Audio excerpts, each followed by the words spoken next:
वो बच्चे जो संकल्प बैच में पढ़ रहे थे separation and hi hello everyone, this is Aryan from IIT Patna. Welcome to the Sankalp batch. आज है हमारे इस चैप्टर एक्सप्लोरिंग मिक्सचर्स का लास्ट लेक्चर, जिसमें हम सेपरेशन ऑफ हेटेरोजेनियस मिक्सचर्स पढ़ने वाले हैं। ठीक है, सेपरेशन ऑफ होमोजेनियस मिक्सचर हमने पहले वाले लेक्चर में पढ़ लिया था। उसके बाद हम कोलाइड, सस्पेंशन, टिंडल इफेक्ट, ये सारी चीजें आज खत्म कर देंगे और इस चैप्टर को एंड कर देंगे। इसके बाद मैं इस चैप्टर की एनसीईआरटी एक्सरसाइजेस और साथ ही साथ कुछ और numerical problems plus case based questions, competency based questions, वो सारे आपको कल के लाइव सेशन में करवाने वाला हूं। तो प्लीज लाइव सेशन जरूर ज्वाइन कर लेना। उसके बाद अगर आपको लेक्चर नोट्स चाहिए, साथ ही साथ इसके प्रैक्टिस असाइनमेंट्स चाहिए, डीपीपी चाहिए और एक बहुत ही अच्छे तरीके से हाथ से लिखा हुआ हैंड रिटन नोट चाहिए, तो आप डिस्क्रिप्शन बॉक्स में टेलीग्राम का लिंक दे रखा है, व्हाट्सएप का लिंक दे रखा है, दोनों को जाकर ज्वाइन कर लेना। तो सबसे पहले आज हम लोग पढ़ने वाले हैं क्या कि भैया सेपरेशन टेक्निक्स हम पढ़ रहे थे। ठीक है, सेपरेशन टेक्निक्स में हमने बहुत सारे टेक्निक्स पहले पढ़ रखे थे। आज हम लोग टेक्निक्स पढ़ने वाले हैं जो उसका नाम है पेपर क्रोमैटोग्राफी। अब पेपर क्रोमैटोग्राफी का मतलब क्या होता है,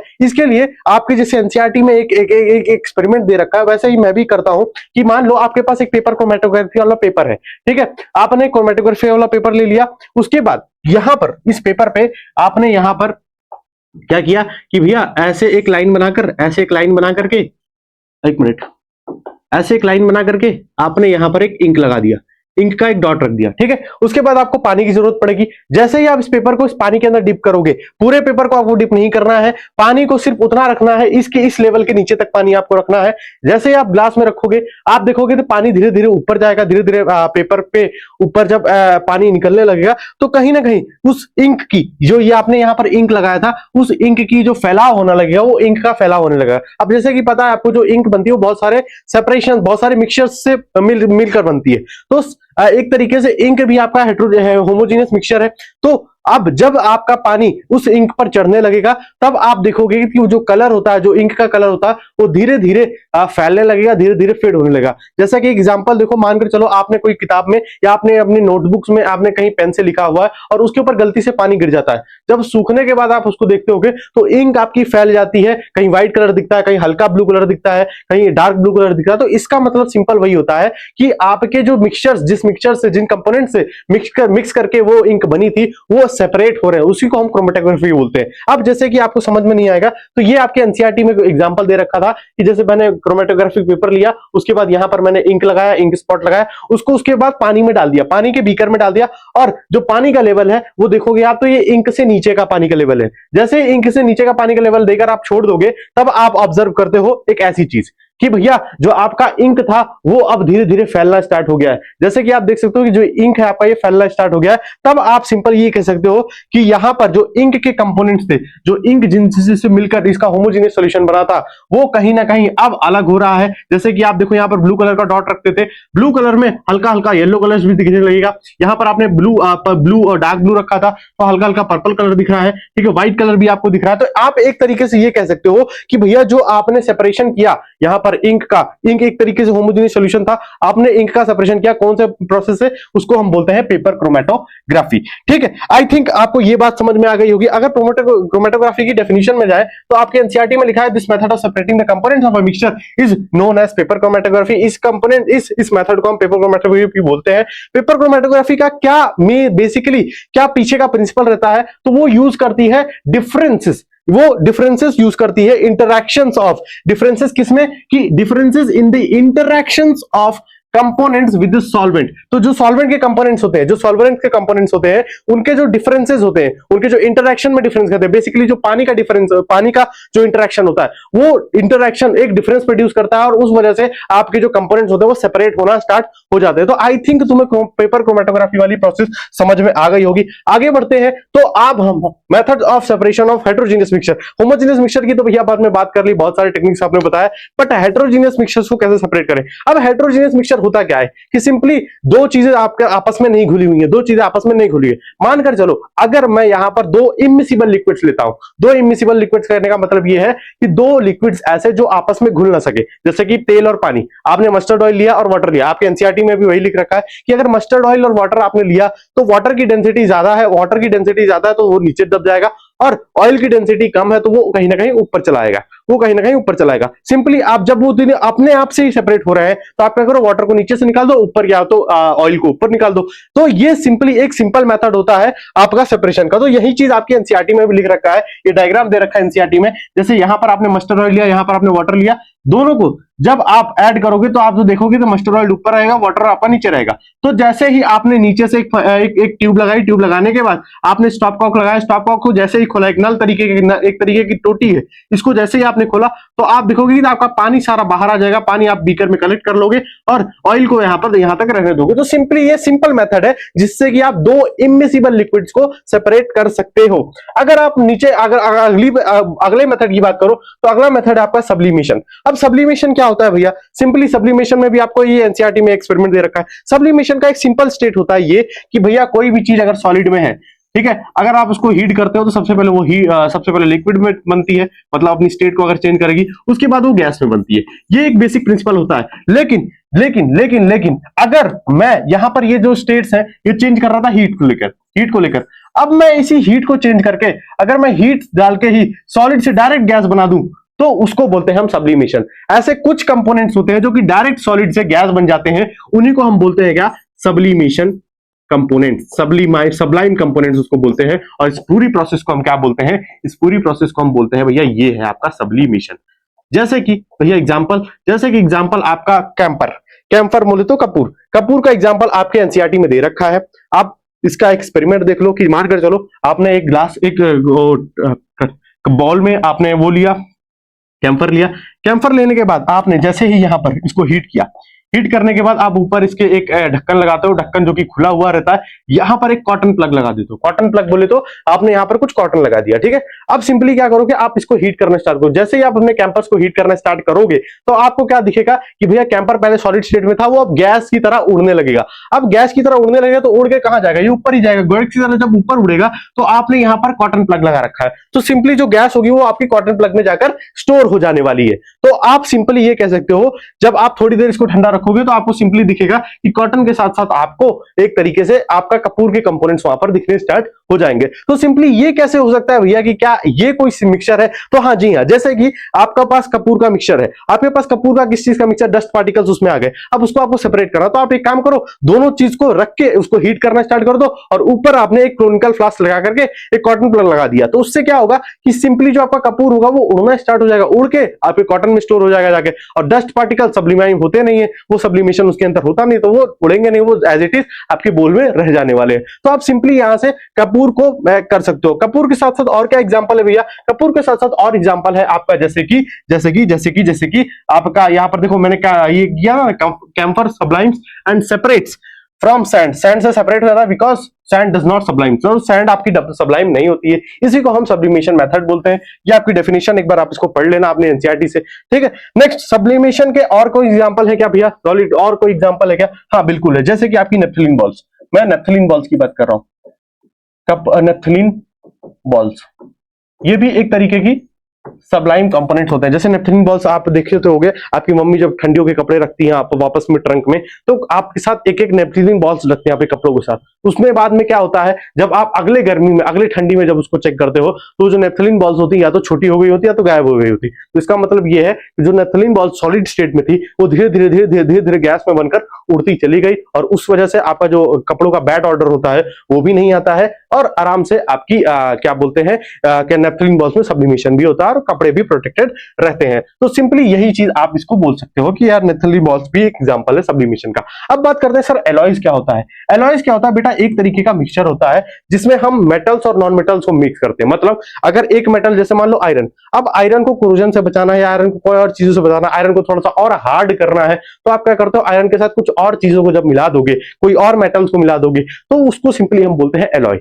उसको हम क्या बोलते हैं सिंपली? तो एलॉय बोलने का मतलब ये है कि एक ये होमोजीनियस मिक्सचर होता है, एक तरीके का होमोजीनियस मिक्सचर होता है ऑफ टू और मोर मेटल, दो और दो से ज्यादा मेटल्स को जब हम मिलाते हैं। अब क्या भैया मेटल्स मिलाना जरूरी नहीं, आप मेटल्स में नॉन मेटल्स भी मिला सकते हो। तो सिर्फ ये कहना पूरी बात नहीं हो सकती कि होमोजीनियस मिक्सचर ऑफ टू और मोर मेटल, सिंपली ये नहीं कहना, पूरी एनसीईआरटी में ये भी लिख रखा है। और मेटल, एक मेटल के साथ एक नॉन मेटल को भी मिला दिया जाए, तब भी आपका क्या बनता है भैया, एलॉय बनता है। अब इसका एग्जांपल आपकी एनसीईआरटी में दे रखा है, उससे पहले हम एलॉय की कुछ प्रॉपर्टीज पढ़ लेते हैं। एलॉय की प्रॉपर्टी में सबसे पहली चीज कि भैया वो जो यूजुअल मेटल्स होते हैं, जो जैसे आयरन हो गया, आयरन के साथ आपने किसी का एलॉय बनाया, किसी मान लो किसी कॉपर को ऐड किया या किसी और चीज को ऐड किया, उसके बाद आप क्या देखोगे कि वो आपका ज्यादा स्ट्रांग होगा। They are stronger than usual metal, मतलब यूजुअल मेटल आपका यहाँ पर आयरन था, आयरन से ज्यादा स्ट्रांग आपका आयरन का एलॉय होगा, ठीक है। दूसरी चीज, physical methods can not separate the components of alloy. जैसे कि फिजिकल मेथड्स हम लोग कर रहे थे ना, वो फिजिकल मेथड आप अगर एलॉय के सेपरेशन में रखोगे, भैया एलॉय भी तो मिक्सचर ही है, जब उस मिक्सचर के सेपरेशन के लिए रखोगे तो आप फिजिकल मेथड से उस चीज का सेपरेशन नहीं कर सकते, तो फिजिकल मेथड से आप एलॉय का सेपरेशन नहीं कर सकते। चौथा पॉइंट ये है कि दे आर स्ट्रॉन्गर, मैंने बताया कि वो स्ट्रॉन्गर होते हैं, मोर रिजिड होते हैं, मतलब और तरीके से खुरदुरे होते हैं, और तरीके से आपकी टेंसाइल स्ट्रेंथ ज्यादा होती है उनके अंदर, and they are corrosion resistant. तो मतलब कोरोजन रेसिस्टेंट, जैसे आप कोई एक वैसे आइडियल मेटल लेते हो, आयरन लेते हो, तो आप कहोगे कि यार इसमें ज्यादा कोरोजन लगेगा, सेम इट इज अगर आप वहीं पर अगर आयरन का एलॉय कोई लेते हो, तो वहां पर आप कहोगे कि वहां पर कोरोजन नहीं होगा। आप देखोगे इस चीज को कि वहां पर कोरोजन प्रूफ हो चुका है, वो उसके अंदर उतनी जल्दी कोरोजन नहीं होने वाला है, ठीक है। तो ये एलॉय की बात हो गई। एलॉय का एग्जांपल जो आपकी एनसीईआरटी में दे रखा है, वो दे रखा है ब्रास का। ब्रास बोले तो कि भैया एक ब्रास होता है, ब्रास में क्या होता है कि कौन कौन से मिक्सचर होते हैं, इसका मिक्सचर अप्रोक्सीमेटली 80% ऑफ कॉपर, 80% आपका कॉपर होता है, 20% जिंक होता है, ब्रॉन्ज, एक ब्रास हो गया, ब्रास में आपका कॉपर और जिंक का मिक्सचर होगा। ब्रॉन्ज की बात करें तो ब्रॉन्ज में आपका मिक्सचर होता है किस चीज का, 80% कॉपर का, 20% टिन का। फिर स्टेनलेस स्टील जो कि आप अपने घरों में यूज करते हो, वो क्या होता है, mixture of iron and other elements, iron और अदर एलिमेंट्स का यूज होता है, जैसे कि आपका कुछ कार्बन यूज होता है उसमें 0.03 to 0.8%, ठीक है। क्रोमियम का यूज होता है 16 to 18%, निकल का यूज होता है 10 to 14%, एंड मोलोबीडियम आपका जो 2 से 3% यूज होता है। तो ये कुछ एग्जांपल्स है एलॉयज के, जिसको आपको याद करना पड़ेगा। ये डायरेक्ट आपकी एनसीईआरटी में है, तो आपके लिए बहुत ही इंपॉर्टेंट चीज बन जाती है। तो एलॉय का बात हो गया, तो उसके बाद हम बात करते हैं सस्पेंशन की। अब सस्पेंशन क्या होता है, जैसे मान लिया हेट्रोजीनियस मिक्सचर देते हैं, हेट्रोजीनियस मिक्सचर में भी हम टू बी प्रिसाइज, अगर हम पानी और सैंड का मिक्सचर लेते हैं, मतलब आपने मिट्टी और पानी को ऐड किया, तो आपका कुछ ऐसा मिक्सचर बनकर चला आता है, कुछ ऐसा मिक्सचर बनकर चला आता है। तो जब आप देखोगे कि जो ये सोल्यूट के पार्टिकल्स है वो पूरी तरीके से डिसॉल्व नहीं होते हैं, पूरी तरीके से आपके सॉल्वेंट के अंदर डिसॉल्व नहीं होते हैं, उसी को हम बोलते हैं क्या, कि सस्पेंशन। तो मतलब आप सोल्यूट के पार्टिकल्स को अपने आंखों से देख सकते हो। यहां पर क्या होता है, सोल्यूट के पार्टिकल्स को आप अपने आंखों से देख सकते हो और ये पूरी तरीके से डिसॉल्व नहीं होते हैं, ठीक है। हालांकि कुछ ऐसे हेट्रोजीनियस मिक्सचर क्या होता है, सिंपली डिसॉल्व नहीं होना, लेकिन आप अगर सोल्यूट के पार्टिकल्स को देख भी पा रहे हो, क्योंकि डिसॉल्व नहीं हुआ तो आप देख पा रहे हो, तो उसको हम बोलते हैं सस्पेंशन। वो एक सस्पेंशन मिक्सचर है, वो एक सस्पेंशन मिक्सचर। जैसे आपने सॉल्ट और यहाँ पर सैंड और वाटर का लिया, तो suspension tend to be cloudy since the solids have no entirely dissolve, मतलब जो सॉलिड्स होते हैं, जो इसके अंदर सॉलिड पार्टिकल्स होंगे, वो कंप्लीटली डिसॉल्व नहीं होंगे, इसलिए इनको हम सस्पेंशन बोलते हैं। जैसे मड सस्पेंडेड इन वाटर, यहां पर देखो आप, सिंपली मिट्टी आपकी सस्पेंडेड है वाटर के अंदर, तो ये होता है सस्पेंशन, ठीक है। ये भी एक तरीके का हेट्रोजीनियस मिक्सचर होता है, बट आप इसके जो सॉलिड पार्टिकल्स है, सॉल्यूट के जो पार्टिकल्स हैं वो विजिबल होते हैं। यहाँ पर सॉल्यूट के जो पार्टिकल्स हैं वो विजिबल होते हैं। भैया ऐसा भी हेट्रोजीनियस मिक्सचर है क्या जिसके अंदर सॉलिड के पार्टिकल्स नॉन विजिबल हो? हाँ बिल्कुल होते हैं। उनकी बात हम लोग बाद में करते हैं, ठीक है, जो कि नॉन विजिबल हो और विजिबल भी नहीं है, और दूसरी चीज वो घुले भी नहीं है। नॉन विजिबल का दो ही तरीका हो सकता है, या तो वो घुल गए हो, या तो वो इतने छोटे हो आपको दिखे ना। तो सिंपली यहां पर यही होता है कि वो घुले नहीं है, मतलब हेट्रोजीनियस मिक्सचर है, लेकिन वो इतने छोटे हैं जो आपको अपनी आंखों से नहीं देख सकते हो। क्या भैया आप ये बताओ कि क्या हम इसको सेपरेट कर सकते हैं? क्या एक सस्पेंशन मिक्सचर है हमारे पास, सस्पेंशंस को सेपरेट कर सकते हैं? मैं कहूँ बिल्कुल कर सकते हो। मैं बेसिकली आप सिंपली एक काम करो, मिट्टी के अंदर पानी के अंदर मिट्टी डाल दो और सीधा उसको रख दो, थोड़ी देर के लिए रखोगे तो आप देखोगे तो जो सैंड के जो पार्टिकल्स है वो नीचे आके सस्पेंड हो जाएंगे, नीचे आके आपके सेटल डाउन हो जाएंगे यहाँ पर।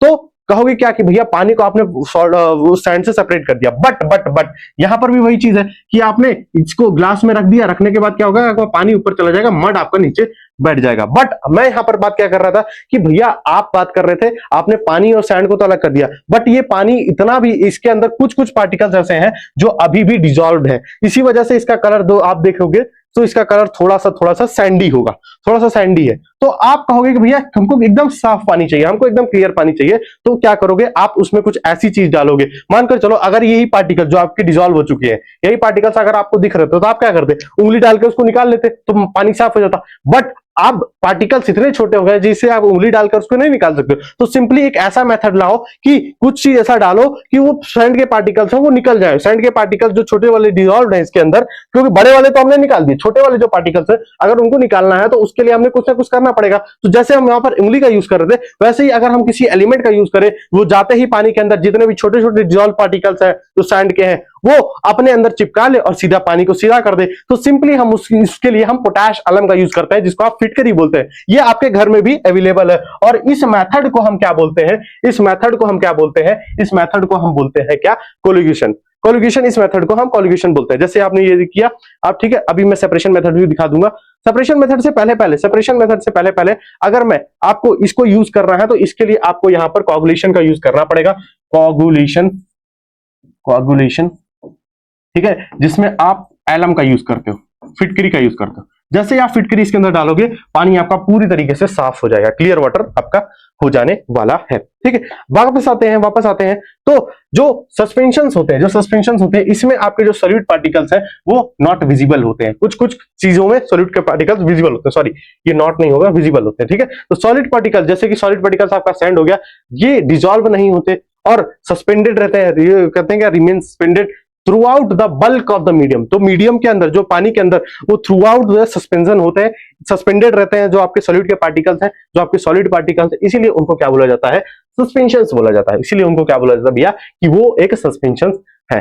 ठीक है, सस्पेंशन का भैया कोई और एग्जांपल सिंपली, हाँ, जैसे आपके घर में चाय बनती है, आपके घर में चाय बनती है, तो आप सिंपली देखोगे तो चाय में आपका चाय पत्ती यूज होता है। ठीक है, आपके चाय बना रहे हैं तो उसमें आप देखोगे तो जो चाय पत्ती होती है, जो चाय पत्ती के छोटे छोटे दाने होते हैं, टी लीव्स होती है। ठीक है, उस टी लीव्स को आप देखोगे तो वो भी एक तरीके से आपका हेटेरोजेनियस मिक्सचर है, क्योंकि टी लीव्स आपकी जाकर कहीं ना कहीं उसमें डिसॉल्व नहीं हो पाती हैं और वो विजिबल होती है आपकी आंखों से। उनको सेपरेट करने के लिए आप सिंपली क्या कर सकते हो, या तो आप पानी उसको सीधा चाय को रख दो, तो आपका क्या होगा कि पत्तियां जो होंगी, जो उसके पार्टिकल्स होंगे, वो जाके नीचे सेटल हो जाएंगे, आप ऊपर से चाय छान लो। बट आप वहां पर देखोगे कि आपके जो छोटे छोटे पत्ती है, छोटे छोटे जो पार्टिकल्स है, वो अभी भी चाय में आ रहे हैं। तो आप उसमें क्या यूज करते हो, आप सिंपली छन्नी का यूज करते हो। तो एक तरीके से आप मैनुअल मेथड का यहाँ पर यूज करते हो। जैसे कि आपके पास ये एक यंत्र है, इस यंत्र का आप यूज करते हो अपनी चाय को छानने के लिए। तो सिंपली एक मैनुअल मेथड का आप यूज कर सकते हो सेपरेशन ऑफ सस्पेंशन मेथड के लिए। ठीक है, ये थी आपकी ये वाली बात। अब आगे हम लोग बढ़ते हैं सेंट्रीफ्यूगन की। सेंट्रीफ्यूगेशन को समझने के लिए आपको सिंपली ये एक्सपेरिमेंट समझना पड़ेगा, जो कि आपके एनसीईआरटी में दिया होगा। आपने बचपन में ये वाला गेम जरूर देखा होगा कि आपने एक दूसरे का हाथ पकड़ने के बाद उसमें पीछे दोनों लोग घूमना स्टार्ट कर दिए। तो आपने वहां पर क्या एक्सपीरियंस किया, जैसे ही आप दोनों लोग घूमते हो, वहां पर दो दोस्त हो तुम लोग, आपस में जब घूम रहे हो, तो वहां पर आप देखोगे कि आपको एक पीछे का फोर्स लगने वाला है, एक धक्का लगने वाला है। जब आप इसको पीछे खींचोगे तो एक तरीके से कोई चीज आपको पीछे खींच रही होगी जब आप गोल गोल घूमेंगे, तो वो कुछ और नहीं, सेंट्रीफ्यूगल फोर्स होता है। वो और कुछ नहीं, सेंट्रीफ्यूगल फोर्स होता है। अगर जैसे ये एनसीईआरटी में आपका जो स्पिनिंग गेम है, इसको आपने फुगादी बोला गया है मराठी में, और किकली बोला जाता है पंजाबी में। ठीक है, तो ये भी चीज थोड़ा सा याद रखना, ये आपके लिए एक्स्ट्रा बोनस है। तो सेंट्रीफ्यूगेशन की बात कर रहे थे हम लोग। तो जैसे ही आप देखोगे कि आप फील करोगे कि आप पुल किए जा रहे हो बाहर की तरफ, आपको कोई ना कोई बाहर की तरफ खींच रहा है। आप तो वैसे गोल घूम रहे हो, लेकिन आपको कोई ना कोई बाहर की तरफ खींच रहा है। तो वो सिमिलर जो फोर्स होता है वो होता है सेंट्रीफ्यूगल फोर्स, और पूरी प्रोसेस को हम क्या बोलते हैं, सेंट्रीफ्यूगेशन। अब ये सेंट्रीफ्यूगेशन क्यों पढ़ा रहे हो, सेंट्रीफ्यूगेशन मैं इसलिए पढ़ा रहा हूं, मान लो आपके पास कोई ना कोई वो है, ठीक है, हेटेरोजेनियस मिक्सचर है, उसके पार्टिकल्स को आपको सेपरेट करना। तो आप क्या करो, उस मिक्सचर को जैसे घुमाना स्टार्ट करोगे तो उसके ऊपर एक फोर्स लगेगा, उसके जो पार्टिकल्स जो कि डिसॉल्व नहीं होंगे उनके ऊपर कुछ ना फोर्स लगेगा, और उस फोर्स के कारण वो पार्टिकल्स क्या है, वो आपके बाहर आने लगेंगे, या किनारे आपके जो आपने जो बीकर लिया था उसके किनारे आपके चिपकने लगेंगे। सिंपली सेंट्रीफ्यूगेशन जो फोर्स लगता है उससे एक तरीके से आप जो अपना मिक्सचर है, हेटेरोजेनियस मिक्सचर है, उसको सेपरेट आउट कर सकते हो। ठीक है, आपने ये सेंट्रीफ्यूगल फोर्स देखा होगा, सेंट्रीफ्यूगल फोर्स वाली मशीन देखी होगी लैब्स में। ठीक है, आपके केमिस्ट्री लैब में, स्कूल के केमिस्ट्री लैब में, या आप कहीं पैथोलॉजी में जाते हो, पैथोलॉजी में आप जाते हो तो वहां पर जैसे अपना ब्लड टेस्ट करवाते हो, कोई सैंपल देते हो, तो आपका जो डॉक्टर होता है, वहां का जो पैथोलॉजिस्ट स्पेशलिस्ट होता है, उसके पास ये मशीन होती है, उसी मशीन से ऑपरेट करता है। सिंपली वो क्या करता है, जो आपका ब्लड होता है वो एक छोटे छोटे बीकर्स में डालता है, जैसे ये देखो, छोटे छोटे टेस्ट ट्यूब्स में डालता है, और वो टेस्ट ट्यूब्स में डाल करके उसको बंद कर देता है, और ये जो मशीन है ये ऐसे ऐसे घूमना स्टार्ट हो जाती है। जैसे आप ये देखोगे कि मशीन जब आपकी घूमना स्टार्ट हो गई, सिंपली आप कह सकते हो कि जो ब्लड में आपके WBCs है, ठीक है, जो ब्लड में आपके RBCs है, और भी जो ब्लड में सेल्स है, टिश्यूज है, ये सारे क्या हो जाते हैं, ये अलग होना स्टार्ट हो जाते हैं। और जब ये अलग होना स्टार्ट हो जाते हैं तब आप कह सकते हो कि भैया यहाँ पर आपने एक तरीके से जो हेटेरोजीनियस मिक्सचर था, एक तरीके से जो हेटेरोजीनियस मिक्सचर था वो आपने सेपरेट आउट किया किससे, सेंट्रीफ्यूगल फोर्स से। ठीक है, centrifugation is widely used in laboratories, जिसमें मैंने बताया बहुत सारे लैब्स में यूज होती है, to separate the components of blood. Components of blood जैसे कि आपका रेड ब्लड सेल्स हो गया, ठीक है, प्लाज्मास हो गए, और बहुत सारे केमिकल इंडस्ट्रीज में भी इसका यूज किया जाता है। ठीक है, तो आप सेंट्रीफ्यूगेशन को अगर समझ गए होगे, सेंट्रीफ्यूगेशन को समझ गए हो, तो हम कोगुलेशन की बात कर रहे थे, हम कोगुलेशन की बात कर रहे थे। अब कोगुलेशन को थोड़ा डिटेल में पढ़ लेते हैं। कोगुलेशन क्या था भैया, जो आपने ये सब्सटेंस बनाया था, जो सॉल्टेड इंप्योरिटीज बनाई थी पानी के साथ, उसको क्या बोलते हैं, सैंड को मिक्स कर दिया था, तो अगर इसको साफ करना है तो आप सिंपली फिटकरी का यूज करोगे, जिसको आप बोलते हैं पाउडर्ड एलम।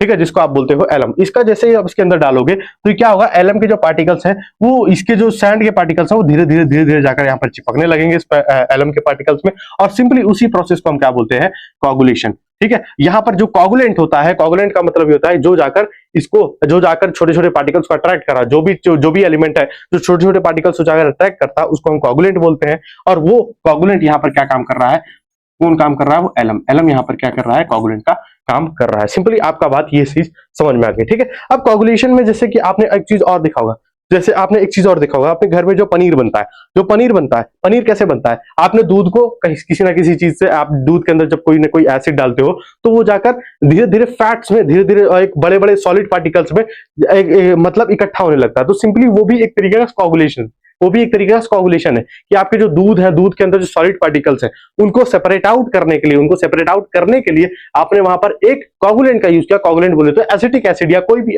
एसिड का, आपने नींबू का यूज किया, विनेगर का यूज किया, तो आपने किसी ना किसी एसिड का यूज किया, वो एज ए कोगुलेंट काम करेगा और धीरे से वो आपके जो दूध में सॉलिड पार्टिकल्स का वो मिक्सचर बना था वो उसको जाकर सेपरेट आउट कर देगा। तो ये सिंपल बहुत अच्छा एग्जांपल है आपका कोगुलेशन मेथड का। तो आई थिंक कोगुलेशन मेथड तुमको समझ में आ गया होगा। अब हम लोग कोलाइड्स की बात करते हैं। भैया कोलाइड्स क्या होता है, क्या होता है, जैसे मैंने यहाँ पर आपको बताया था कि आपके जो लेबोरेटरीज में है वो सेंट्रीफ्यूगल मशीन ऐसे यूज होती है कि आपने छोटे छोटे बीकर लगाए, छोटे छोटे टेस्ट ट्यूब लगाए, उसमें ब्लड भरने के बाद उसको घुमाना स्टार्ट कर दिया। तो आप देखोगे धीरे धीरे जब घूमेगा तो यहाँ पर आपके जो रेड ब्लड सेल्स हैं वो अलग हो जाएंगे, ऊपर आपके प्लेटलेट्स आ जाएंगे, और ऊपर आएंगे तो आपका प्लेटलेट्स पर पुअर प्लाज्मा आ जाएगा। ठीक है, तो आई थिंक ये तीनों चीजें अलग हो जाएंगी। तो ये तो हो गया आपका सेंट्रीफ्यूगेशन। बट क्या आप कहोगे कि भैया आप बोल रहे हो ब्लड मिक्सचर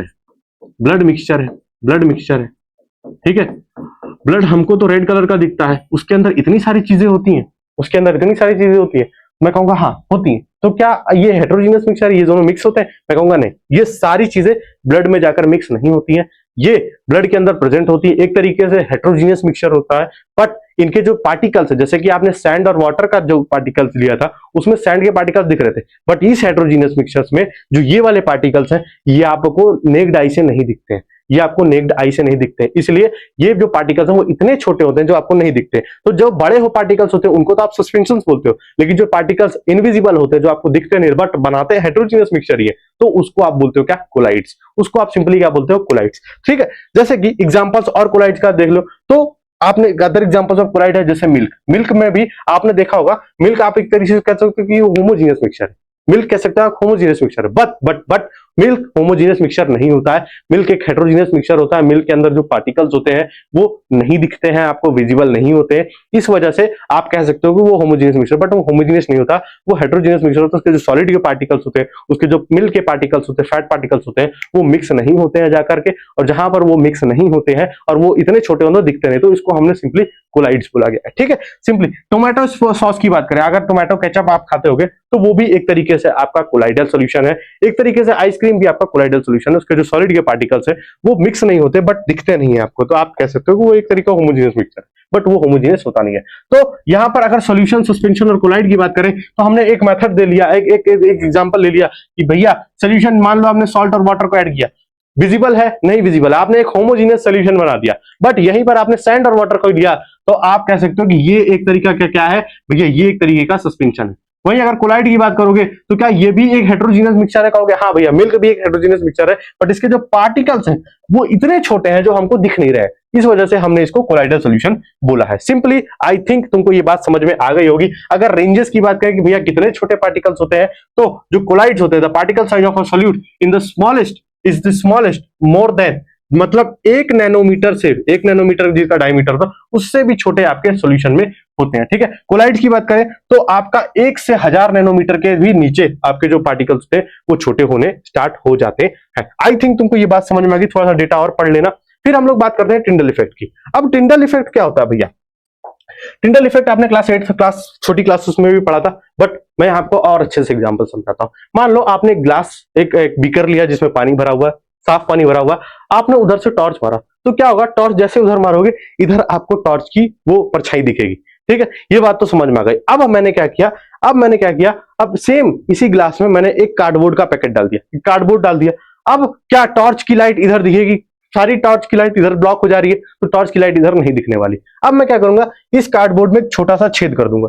जैसे इस छोटा सा छेद किया तो आप देखोगे कि टॉर्च ऑटोमेटिकली जल रही है, टॉर्च हमेशा के लिए जल रही है। जैसे मैंने छेद किया तो इतना बड़ा जो सर्कल स्पॉट बना रहा था पहले टॉर्च इस कार्डबोर्ड के बगैर, बट अब इस छोटे छेद की वजह से सिर्फ छोटे छेद के अंदर से जितनी लाइट आएंगी, जो छोटे छेद के अंदर से जितनी लाइट आएंगी बस उसी लाइट को यहां पर कैप्चर करेगा और सिंपली एक छोटा सा स्पॉट बनाएगा बगैर इतना बड़ा स्पॉट बनाए हुए। ठीक है, आई थिंक तुमको ये चीज समझ में आ गई होगी, ये बात समझ में आ गई। अब हम लोग बात करते हैं, मान लो इसी कार्डबोर्ड को मैंने बहुत सारे छेद कर दिए, छोटे छोटे बहुत सारे छेद कर दिए, तो आप क्या करोगे कि जितने छोटे छोटे छेद हैं उतने छोटे छोटे आपके यहाँ पर ये क्या किया जाएंगे, ये स्पॉट्स आ जाएंगे लाइट के। तो आप सिंपली यहाँ पर ये कह सकते हो कि जो टिंडल इफेक्ट होता है वो कहीं ना कहीं आपकी जो ये पार्टिकल्स हैं, इन पार्टिकल्स की वजह से जो आपकी लाइट बीम होती है, जो आपकी लाइट बीम हो रही है ये स्कैटर हो जाती है पार्टिकल्स की वजह से, ये कहीं ना कहीं स्कैटर हो जाती है। जैसे पहले सीधी आ रही थी बट अब लड़के कहीं और चली जाएगी, इधर से आएगी नहीं, इधर से ब्लॉक हो जाएगी, इधर से आएगी, इधर से ब्लॉक हो जाएगी। तो आप कहीं ना कहीं कह सकते हो कि भैया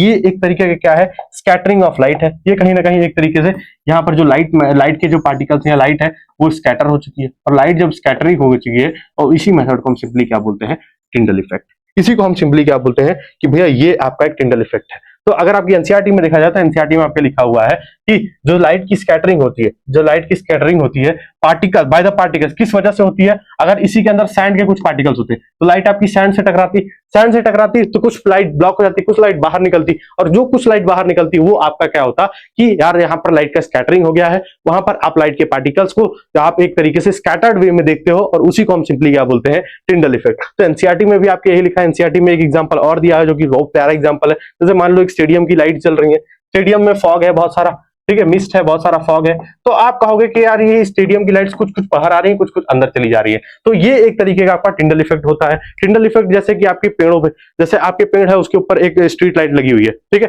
पेड़ के जो लीव्स होते हैं, लीव्स की वजह से बहुत सारी लाइट ब्लॉक हो जाती है। लीव्स के अंदर जो स्पेसेस रहता है, लीव्स के किनारे किनारे जो स्पेसेस रहता है, उस वजह से जब लाइट आती है तो आप देखोगे जो लाइट होता है वो बहुत ज्यादा स्कैटर्ड वे में होता है। तो वो एक तरीके का टिंडल इफेक्ट होता है। आई थिंक तुमको ये सारी बात समझ में आ गई होगी। टिंडल इफेक्ट को खत्म करते ही तुम्हारा चैप्टर खत्म होता है और अब ये चैप्टर तुम्हारा एंड हो चुका है। इस चैप्टर की अब एनसीईआरटी की एक्सरसाइजेस बची हुई है जिसको हम लोग करने वाले हैं संकल्प बैच में ही। ठीक है, ये फ्री ऑफ कॉस्ट है। चैनल पर नए हो तो चैनल को एक बार सब्सक्राइब जरूर कर लेना। संकल्प बैच में हम नया चैप्टर फिर से स्टार्ट करने वाले हैं। बहुत अच्छे तरीके से नए सिलेबस के अकॉर्डिंग आपके सिलेबस को कंप्लीट करेंगे। क्लास 9 हो गया, फिर क्लास 10 के लिए भी हम सिंपली यही चीजें सोच रहे हैं। ठीक है, बाकी वीडियो अच्छा लगा हो तो वीडियो को एक बार लाइक कर देना, दोस्तों के साथ शेयर कर देना। तुमको अगर कोई भी दिक्कत आता, कोई भी डाउट रखते हो तो कमेंट सेक्शन में पूछ सकते हो। मिलते हैं नेक्स्ट लेक्चर में नए चैप्टर के साथ, तब तक के लिए अपना ध्यान रखो, बाय।